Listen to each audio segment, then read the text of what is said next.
Great. So hopefully you should be able to see my screen. Thanks again for the introduction, Constantine. That was really good. And thank you all for you coming along today. I really just want to start by advocating as well for the hands-on session, which is running tomorrow. It's a really great opportunity to apply the work that we're going to talk about today. So, as Constantine said, my name is Andy Logsdail. I'm a member of academic staff at Cardiff University in the UK. I'm going to talk today about embedded cluster multiscale modeling. I really want to kind of link the concepts of multiscale modeling with the functionality and capabilities of the FHI-aims code. But to do that, we need to take a couple of steps to build up our understanding about why we would want to do multiscale modeling, and then we can think about the techniques that we can access. So the starting point, if you like, in the challenges we want to address, and here I've framed this discussion point around catalysis, but one can easily think about it from materials design as well, is about the quality of methods that we want to use or the accuracy that we want to achieve when we're modeling materials. And I think it's fair to say now that there is reasonable ability to predict ground state properties for systems with accessible methods. But there continues to be real challenges with out of equilibrium structures. So here on the screen, I've got a transition state in some zeolite catalysis chemistry. So zeolite's a porous material, and we're looking at just a transition between a reactant and product on the left-hand side, where we're moving a methyl group between species. And on the right-hand side, just taken from work from 2019, is a graph plotting out the errors that we get when we simulate this process. The errors in terms of the transition states energies for a range of different methods of electronic structure methods. Electronic structure theory, ranging from DFT through to quantum chemistry. And what you'll see is that some of the very popular methods, so on the left-hand side, PBE with a dispersion correction, have a relatively high mean error, so mean absolute error or mean squared error. And that number drops down as we go to hybrid levels of DFT and then on to, say, perturbation theory. So what does that tell us? That tells us that if we want to accurately model chemical processes, then we need to be able to use high levels of theory. We can see that even with the simplest molecule that exists in terms of a chemical sense, which is H2+, where we know what the energy landscape looks like for this molecule. So it's plotted with the black line here. But we know that, for instance, for popular methods such as LDA and even contemporary meta-GGAs, that there is poor representation of the energy of the system as we extend the bond length. So to come back, we really hear what I'm saying is that the challenge we're trying to address is that we want to use high level methods to study the chemistry that we're interested in, to be able to give ourselves accuracy. And this is particularly relevant for these out of equilibrium structures. Of course, there's another problem though that we need to, another aspect of this problem, which is that the scaling is against us for these methods. So one of the reasons that density functional theory is so successful is that it has relatively good scaling compared to more accurate higher levels of theory. So on the graph on the left-hand side now, we show the relative calculation time factor, if you like, for DFT relative to hybrid DFT, perturbation theory, and then coupled cluster.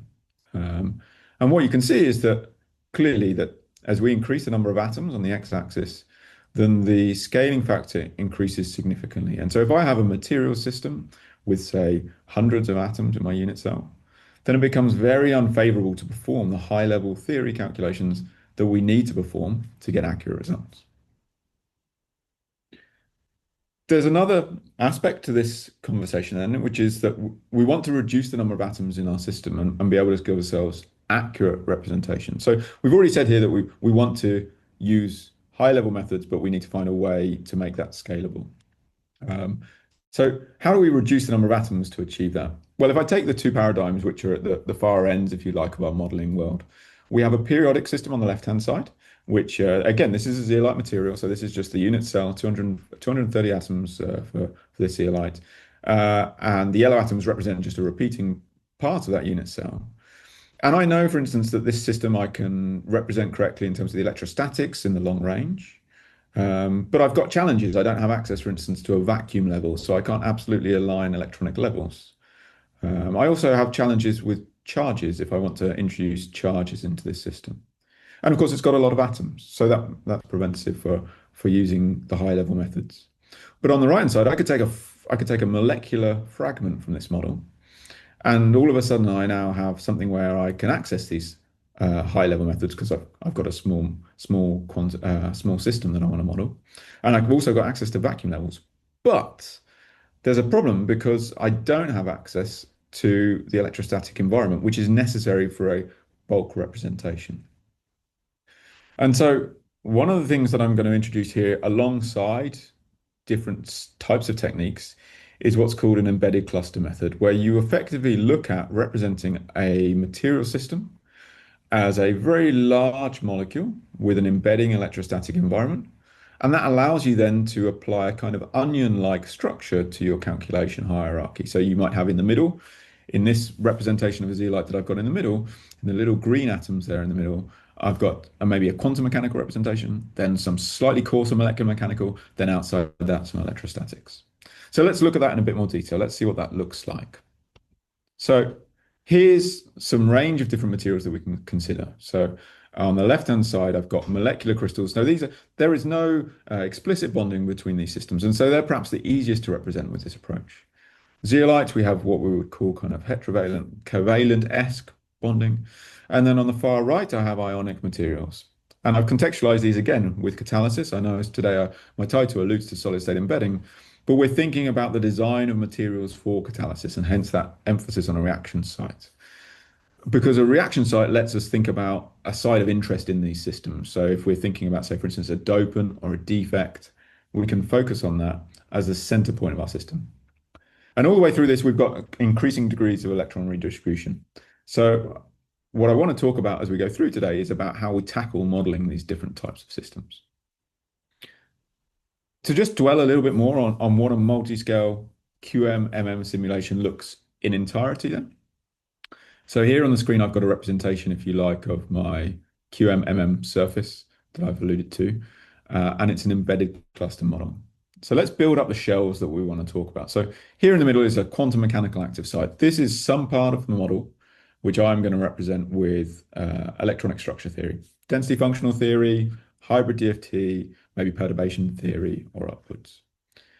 All of these are methods, for instance, that one would typically use from FHI-aims.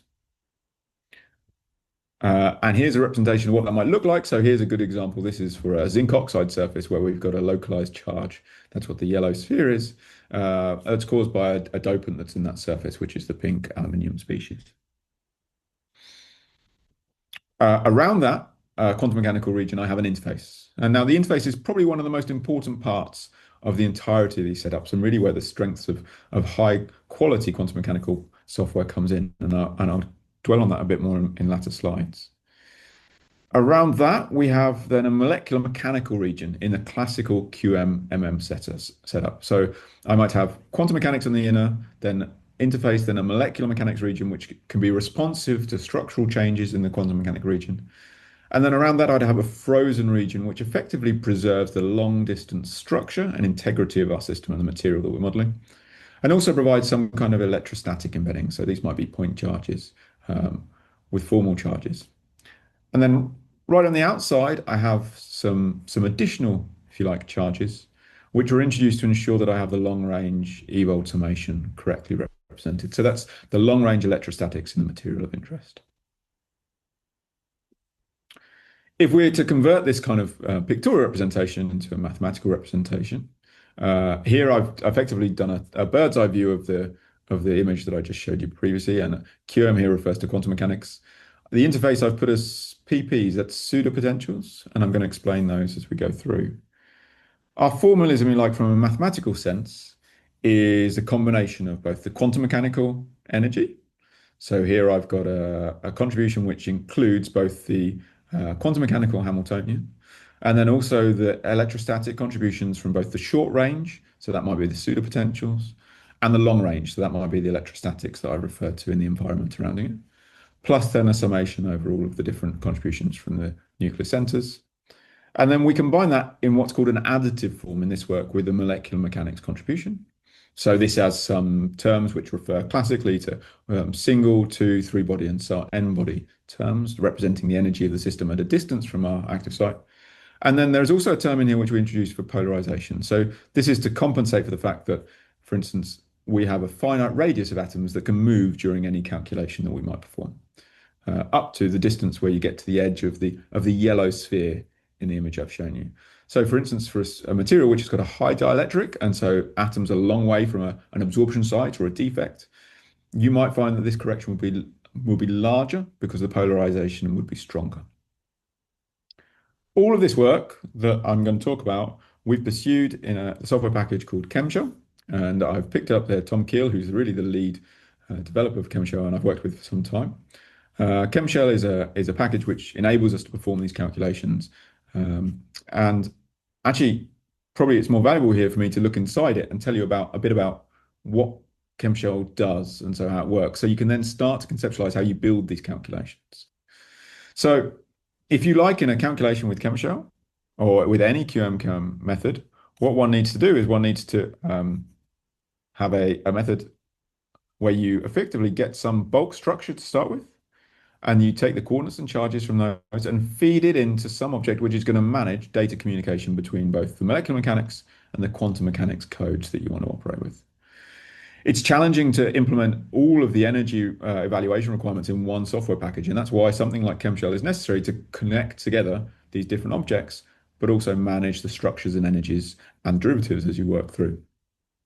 So in this context, what we might have is some kind of a driven process where ChemShell asks molecular mechanics driver, say for one of these popular packages, for some energy as a function of the coordinates and a potential. These are fed back, and then that's combined with the information that one gets from a quantum mechanical driver for the coordinates of the system, specifically thinking of that active region spectrum. This is done iteratively, and of course then there's a optimization process or other type of evaluation of the energy landscape that one can pursue. So here we might look at, say, energy barriers. And then one iterates through until you reach convergence. And so here what one has to think about is not only do you have a typical optimization process that you might have for a calculation, but you also have optimization in two different regimes. And one of the challenges really is getting the energy landscapes of these systems to be commensurate. How does FHI-aims fit into all of this? Well, FHI-aims really has two roles and two real strengths, if you like, for these calculations. One of the great strengths of FHI-aims to start with is that it provides you an identical framework to perform both periodic and molecular calculations. And so what that means is that we can perform this initial calculation of a bulk system with a software package like FHI-aims and know that we can generate a structure which will have minimal stress in that system and therefore ensure truly representative material properties when we calculate it. And then we can also use that as a driver. So when we evaluate the molecular system using our embedded cluster, we can then use FHI-aims to do an evaluation of the energy and derivatives, and of course other evaluations that you might want to do of the properties of the system or that quantum mechanical region. So AIMS is particularly powerful in that space. Now, I spoke before about different types of systems that we can study. And now what I'm going to follow with is just a couple of examples of the systems that we have studied with this type of setup to give you a flavor of the kind of things that we can do. So the first kind of system I want to talk about is a covalent type system. So here what I've got is an example is an interface in a siliceous system, a zeolite system, if you like. And on the screen in front of us, I've got a quantum mechanical region on the right and a molecular mechanical region on the left, and the interface between them. And I said these interfaces are really crucial because what one has to think about is that the electron, the wave function event, has to be localized within this quantum mechanical region. So we're breaking a bond between that silicon and oxygen, which is represented here, when we create our QM-MM model. So we need to compensate for that somehow. Now, the classical way that this is managed is via hydrogen capping at the interface. And what that allows us to do is then ensure the integrity of the bonding of the oxygen species there on the right-hand side, but also ensures that we can have a kind of a controlled interface with the molecular mechanics region. And here I've represented the molecular mechanics now with Qs, which represent the charges on atom species. In an FHI-aims sense, these Qs are what we call multipoles. And so they're functionality which is available in FHI-aims, and we can evaluate properties of these systems and contribute them and include them in the Hamiltonian. And they're very simple to represent. Here we have a representation from our geometry file where we might have a multipole which has the x, y, and z coordinates, the order of the multipole, so in this case a monopole, single charge species, and then the charge on it. So this is a chloride ion when I was preparing this presentation. So these multipoles are our way of ensuring the integrity of our model. We can then take this forward and start to think about the system we want to study. So here is a couple of examples. This is firstly for a system for electrochemistry. So this gold on boron doped diamond. This is work done by Shayantan Chowdhury in Warwick, who's in the top right corner there. And what we had is a model of an oxygen terminated diamond surface, which we optimized with periodic DFT. So we did some global optimization to get the ground state configuration of the oxygen. We then took this to the QMMM representation and we performed a multi-scale calculation with FHI-aims and with COL. And what we were able to do in this type of calculation was evaluate the strength of absorption for the gold species on this surface. So I'll just talk you through this slide. It's a little complicated. So here we have the pristine surface. So this is depth of the surface downwards, and this is our oxygen termination on the surface. And what we have is an absorption energy, lateral and top-down view here, an absorption energy of minus 0.3 eV, which is relatively weak, and charge transfer to the surface. We're able to evaluate using high-level DFT, so hybrid DFT, how this changes as a function of the surface termination. So here we have hydrogen terminated in the presence of an oxygen vacancy. And we also have the boron doping. So boron doping induces a charge carrier. And you can see here what this looks like. And we were able to evaluate this at different depths on the system. And what we found is that the oxygen vacancy obviously improves the strength of absorption, but has a completely different effect in terms of the charge transfer to that of the boron dopant, which also improves the strength of absorption. So if you like, anchors the gold, which is beneficial if you want distributed single atom species, but also leads to significantly different charge transfer. And we wouldn't have been able to achieve this without using the QMM because hybrid DFT applied to the surfaces we were looking at would have been highly expensive to explore across this. We could push this a little further, and actually what we did is we then looked at some of the mobility of the gold species across the surface. And what we found is that we could then perform calculations, and I'm going to refer to these specifically, the bottom row here. We could use different methods, including hybrid DFT. So here we've got HSCO6 and HSCO3. And we could look at the mobility. So the blue box here is going left to right across your screen. The purple box is up and down. And we actually found in this particular case that we had particularly interestingly agreeable GGA and hybrid DFT calculations. Now, what some might say, this is contrary to what I introduced at the start, which is the challenges with representation of transition states. But I think our feeling was, particularly in the idealized systems, these are very weak interactions. Perhaps there is something here, though, which is a fortuitous cancellation of errors, which leads to such good agreement for the hybrid DFT. But irrespective, what it shows is that we can use the hybrid DFT to explore this landscape. So this is quite challenging calculations. Another example case, so this one now I'm looking at the zeolite systems I introduced at the start, and actually up on the top right hand side is Gabriel, who will be speaking after me. And Gabriel was looking at some zeolitic chemistry, so we're looking at reactions now to convert methanol, which is ideally a green feedstock, so it can come from biorenewable feedstocks, and turning that into portable liquid fuels so that we could use, say, for instance, in long distance travel. What Gabriel was able to do was to use here to study the reaction mechanisms, and I'm not going to dwell on this other than saying there's a range of reaction mechanisms here. But he was able to study the periodic system using a reasonable level of density functional theory, then transform that to our covalent QMMM model. He was able to bring the coordinate system into this model. And then we were able to evaluate the quality and the impact of the different density functions that we used. So here, actually, what we're doing on the left-hand side is we're comparing the reaction energies for a GGA and a hybrid DFT approach. And we're looking at the errors that we get when we combine the two methods. So what you'll see is that effectively there is some errors we transferred across to clusters. And this can be addressed a little bit, if you like, by representing the system with a slightly larger unit cell in our periodic models. But also that there was a plus minus relatively similar for the functional choice. So this was, as I say, going from GGA to a hybrid level of theory. But if I look at the reaction transition states, so the energy barriers, here you'll see that there's a much greater area associated with the representation for the density function that we used.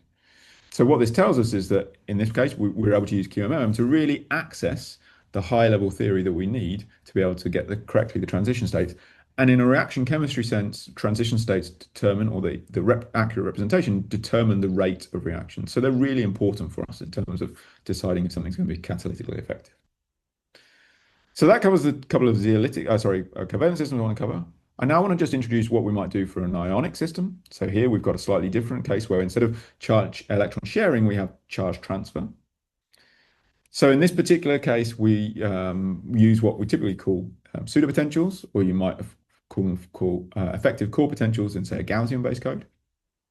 And what these do, they provide a representation of the charge distribution at the interface on a species which is just on the edge of the quantum mechanical region, but not represented explicitly by the quantum mechanics. So we put these on the bare cations explicitly to represent the core electronic structure.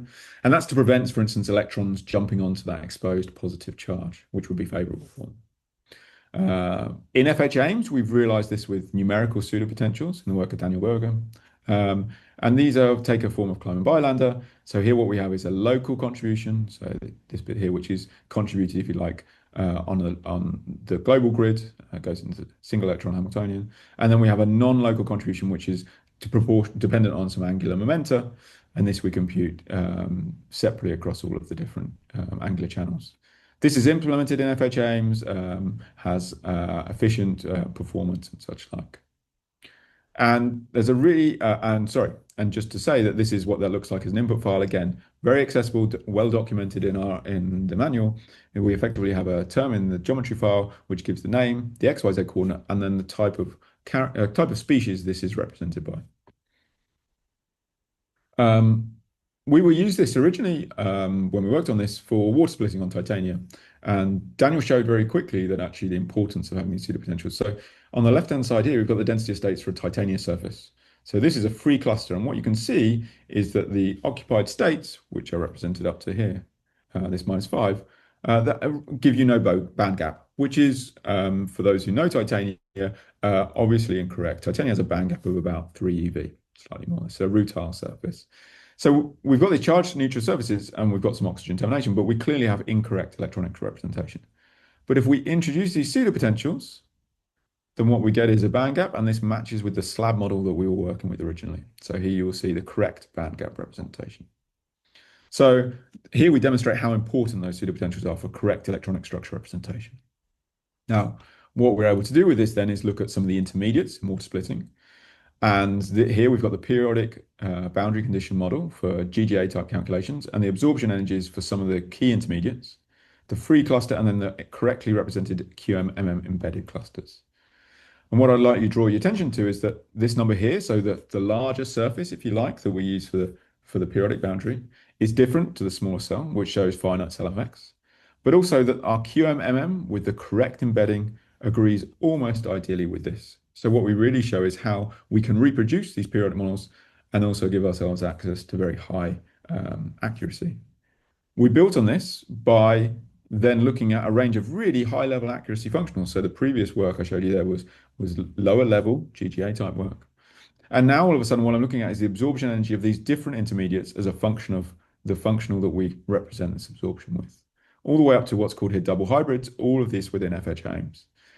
And I think the important thing I want to stress in this and the interpretation we can take home from it is that the rate determining step, if you like, the strength of the absorption, so what might be the rate determining step, changes as a function of the different type of functionals we use. So here we have purple as being, so the absorption of the peroxide species, which is the weakest, if you like. But then if I go across here, the peroxide shifts down. And so this really then makes a big difference in terms of the way that the rates of this reaction might occur. The final example, I've just got an eye on the time. I think I've just got time. Final example I want to show you. So again, here I'm going to talk about surfaces. So this is a complex chemistry surface model, but I assure you we're not going to dwell on all of the organic molecules on the screen. This is with Dave Willock, who's a colleague of mine at Cardiff University. So Dave is really interested in taking glycerol, which is this thing here, which is a biorenewable feedstock, and turning it into valuable chemicals. And what we're particularly interested in the work that we're looking at is looking at how we go from this step where we have a radical species across to a final product species here. And so this has some hydrogen transfer chemistry involved to be able to turn that molecule. Now, what Dave and colleagues and experimental colleagues found is that we could do this with magnesium oxide very well. And we wanted to investigate what that reaction looked like. So we studied this on MGO. So here's the reaction process again for this step that we're talking about. So this hydrogen transfer, if you like. Here is a periodic DFT, and this is a QMMM, and this is really just to show you that the frontier orbitals are identical in these systems. So we have a really good representation of the system. And with the hybrid DFT, what we could do is we could investigate how this reaction profile looks like as a function of different types of sources for the hydrogen species, which is this part here. And what we were able to find is that we could identify what would be the most stable product species. So here in this case with formaldehyde forming from these species up here. And so this really gave us a good insight. But one of the key things I want to stress with this is that actually what we also found is that we could change the shape of this QM region effectively to be able to give us the easiest way to perform the calculations we want to do. So these are quite large molecules that we've got on the surface. And actually what we found is that we could focus very much on the planar representation of that QM region so that we can maximize the quality of the absorption representation rather than focusing on the depth of the model, which is a stereotypical way to do it, if you remember the onion-shaped model I showed you at the start. And that brings me to the end, to the complete summary and acknowledgements of my work. So what I just wanted to present today, and I hope I was able to communicate, is that we can use QMMM, and particularly we can use it with FHI-aims to discretize problems into areas of high and low accuracy, which really allows us to focus computational efforts where we need to. So we can understand both complex catalysis, as I've talked about, but also materials. And I'm very happy to share some other literature where we've worked on this kind of problem, studying defect chemistry and materials design. For covalent embedding, we use link atoms, which include near distance bonding environment, and there's some representative links there. And then for the ionic embedding, we use pseudopotentials, which very effectively allow us to represent this accurate electronic structure at the interface. Some final acknowledgements. So the people in bold here are the ones whose work you've seen on the screen. Gabriel, you'll hear from him shortly. We've got Marla and Dave also at Cardiff. I want to particularly recognize the contributions from the team at STFC Daresbury who manage Chemicel. So that's Yulu, Tom Keel, and previously Paul Sherwood. Long-term collaborators at UCL, especially Alexei Sokol. Strong support for many years from the Fritz Haber Institute and from Munich, from Technical University of Munich, and from a colleague at Warwick, now at Vienna as well, Reinhard Murer. Thank you all for your attention. I'm very happy to take any questions. Thank you so much, Andy, for a very nice talk. Thank you also for staying on time. And now I would open the field to questions. So as attendees, you will see in your Zoom taskbar down below a Q&A button. So please feel free to simply enter your questions and we will try and answer them one by one. So there's already one question in the chat by Katarina. And the question is, how are the pseudopotentials designed / optimized to get the correct density of states? It's a very good question. So I'm gonna describe this in two ways. Okay, so the pseudopotentials as implemented in FHI-aims, which I'm going to start with, are calculated with respect to the gas phase ion. It's an atomic solution, spherically symmetric, with a software package actually, which forms part of the legacy, if you like, of FHI-aims from many years ago. So they are not optimized. They are accurate for the ionic species that we want to represent in the gas phase. So what's the benefits of that? That means that actually we're able to represent something accurately, in that we can solve the Schrodinger equation and give ourselves a representation for that, to match the potential for that. What's the downside? Well, then we don't necessarily have something which may be representative for a specific system we're interested in. And of course, here we've got a problem of portability versus suitability, if you like. The reason that I've kind of framed it around this, well, I'm going to give you two answers, is because I want to talk also about the alternative, which is that, so prior to the work with FHI-aims, this work was almost entirely done with Gaussian effective core potentials. Now, effective core potentials are designed with a basis set to represent the valence electrons. But in an ionic species, you lose those valence electrons. So you have a change in the representation of that core potential. So actually, what we found in the previous work is that the Gaussian ECPs weren't necessarily accurate because we were changing the representation by getting rid of the basis sets. And that led to errors, which meant we had to tune them to the materials properties that we're interested in. So effectively what we were doing then, effectively doing a global optimization problem, if you like, tuning all of the different parameters we have to represent the size of the Gaussians, and then seeing how that reproduces the properties, for instance, the width of the density of states or such like. With the pseudopotentials, what we've tended towards is avoiding that optimization because of the fact that we're basing it on an accurate representation of that ion species. Perhaps the only consideration is we make sure we don't end up with any trapped ghost states, which can occur if you've got a poor representation of the pseudopotential. But other than that, there is no optimization, but that doesn't mean one can't optimize it. So I think that's probably something which is an area where it could be explored in the future if we felt there was something that would be better represented.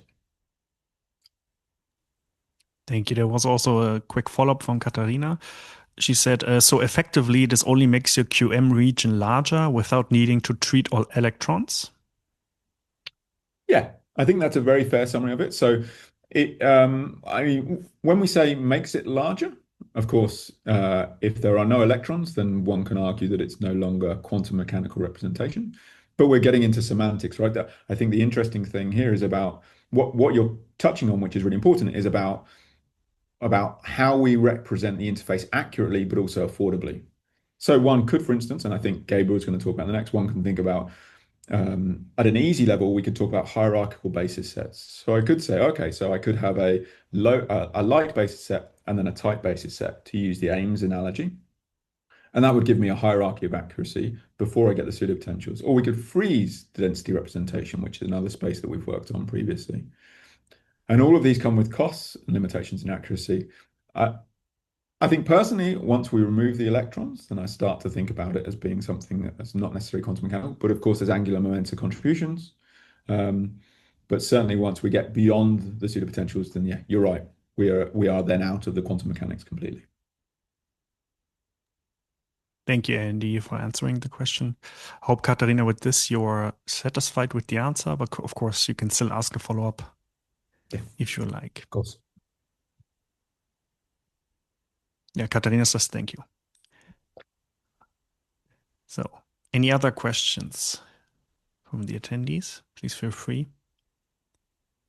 There's also the option, in case you don't want to use the Q&A function, to raise your hand, and then we would also allow you to speak. So that is also an option, if that's what you would prefer to do.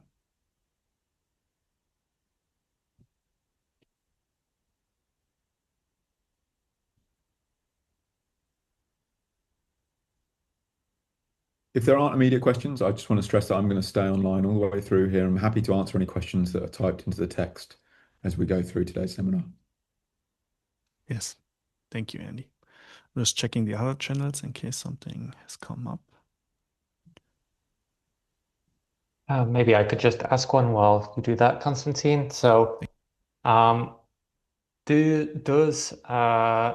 FHI-aims select? So you gave the two examples of embedding, covalent and ionic, where you have different methods to treat the interface.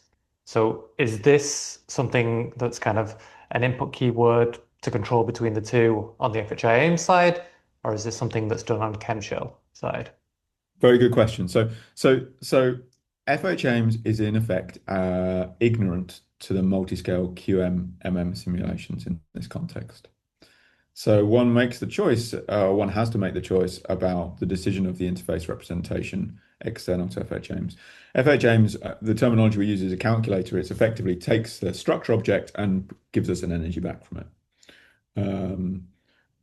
From a design perspective, I think that some time ago we thought about this and decided it would be easier to manage this externally because of the fact that it gives you the flexibility, as I talked about before, to go to different types of calculators. So you may, if I jump back a couple of slides, what we'll see is a lot of the other packages, yeah, I'll get there. A lot of the other packages here are actually what we would call Gaussian orbital codes. So they typically they have a similar role in the way that the calculation works, but they also have the same receive the same inputs. So effectively, they receive a structure they calculate the properties of. I think probably one of the advantages of doing this at a ChemShell level rather than inside FH-aims, for instance, about the hydrogen location, is that then one starts having to program in about about the chemistry of specific systems, which loses the generalized functionality of FH-aims. But of course, the detriment of this is that it means that it's not all within one software package, and one has to use multiple software packages. So I think to answer your question, it's not it is fair to say that it is not as simple as just putting something into FHI-aims and running the calculation. It requires a combination of packages to perform it. Does that help, James? Is there anything else I can clarify? No, that's great. Thank you. That's fine. Thank you, James, for the question and also the answer, Andy. Let me see.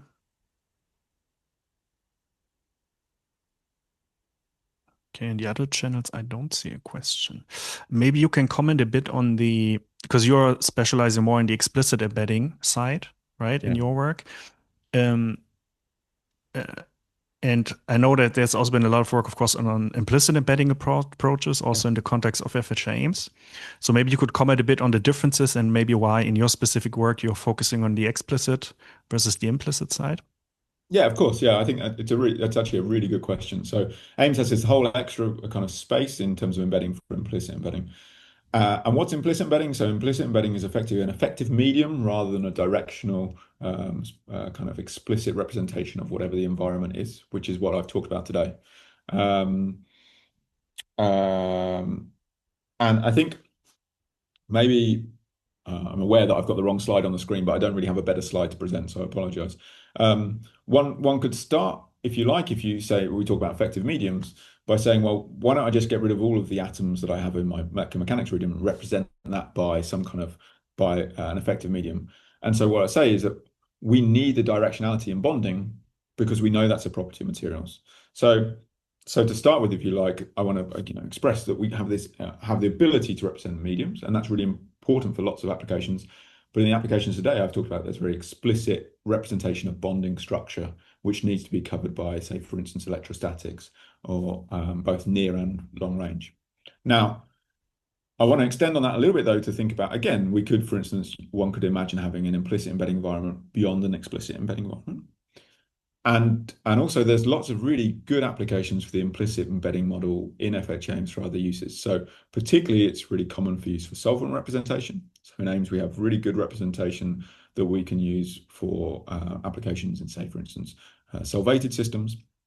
And the multipole expansion and the Poisson-Boltzmann approaches, which are both part of the AIMS distribution, have functionality which allows you to do calculations of, say, molecules and materials in different types of dielectric solvents.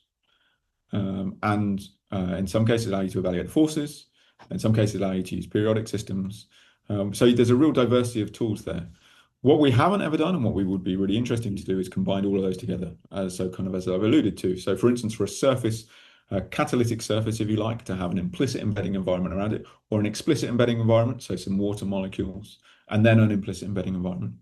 But of course, as we've already alluded to in answering James's question, as you introduce these more layers, you introduce complexity and some further things to think about with the design. So I think, sorry, Constantine, I've gone around the houses here, but perhaps to summarize, implicit embedding is a completely different functionality which offers lots of opportunity, specifically I think with systems where there is a directionality is less important in terms of the embedding environment. It wouldn't work for the material systems that we've talked about today, but it offers a really good complement to the kind of things that we've talked about in the chemistry that we've covered. Great. Thank you, Andy, for the nice answer.